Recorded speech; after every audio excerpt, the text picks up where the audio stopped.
Bonjour Vanessa. Enchantée. Je te remercie de m'accueillir chez toi, sur ton terrain. Comment s'appelle ton entreprise? Animal Solutions. Et tu l'as créée en 2018. Je suis partie au Canada me former chez Jacinthe Bouchard.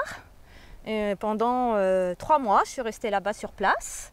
Et après, je suis revenue en France et tout de suite, je me suis installée. Voilà. En background, j'avais déjà un master de psychologie sociale. J'avais déjà des demandes de clients parce que j'ai toujours plus ou moins donné des conseils à titre plutôt amical. Voilà, j'ai toujours eu des chiens. J'ai financé mes études en promenant des chiens.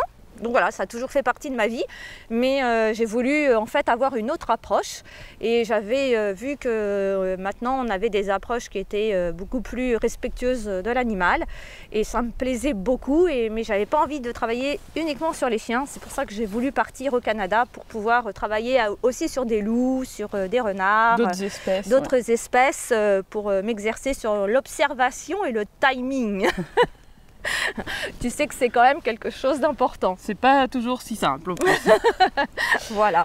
Et donc tu t'es installée directement ici, à cet endroit-là?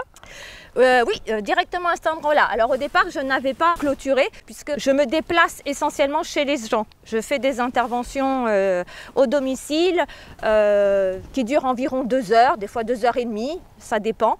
Mais c'était vraiment ça, c'était plutôt accompagner les gens chez eux. Moi, je travaille essentiellement sur recommandations vétérinaires. Et au final, les personnes que j'ai accompagnées ont voulu que je fasse des cours collectifs parce que j'ai des clients maintenant que je connais depuis 2018 avec des chiens anciennement réactifs qui voulaient du coup faire des choses en collectif.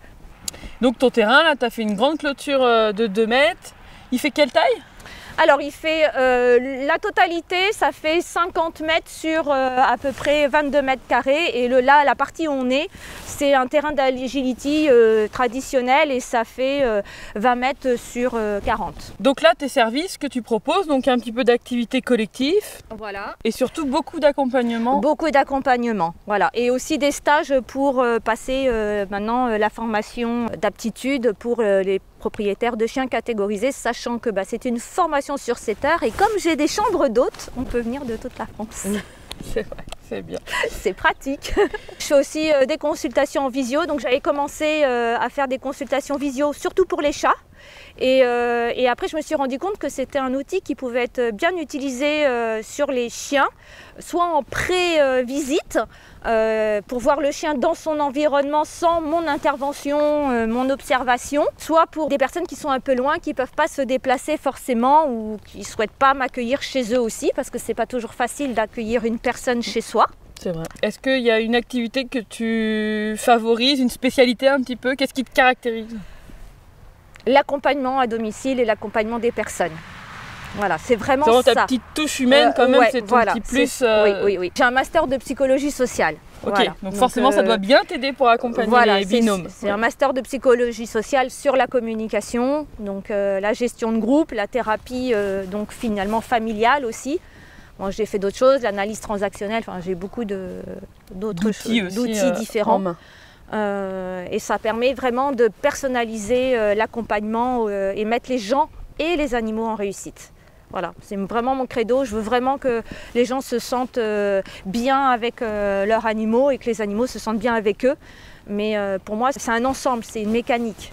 C'est un environnement donné, c'est un chien donné, c'est une famille, c'est des projets de vie différents. Voilà. Tu vas développer un petit peu la partie organiser des stages, des formations. Oui. J'aimerais bien me mettre un peu plus en retrait, surtout sur le collectif, où c'est moins mon truc en fait. Et avoir plus des gens qui viennent faire le collectif. Donc pour tes clients en fait, tu aimerais faire venir des intervenants extérieurs pour tes clients. Et puis d'autres personnes, voilà, après, tout à fait. Quelle année tu as adhéré au MFEC? Alors en 2020. Et c'était quoi ta démarche de rejoindre justement le mouvement? C'était parce que c'était des éducateurs qui partageaient les mêmes valeurs que moi, avec des différences.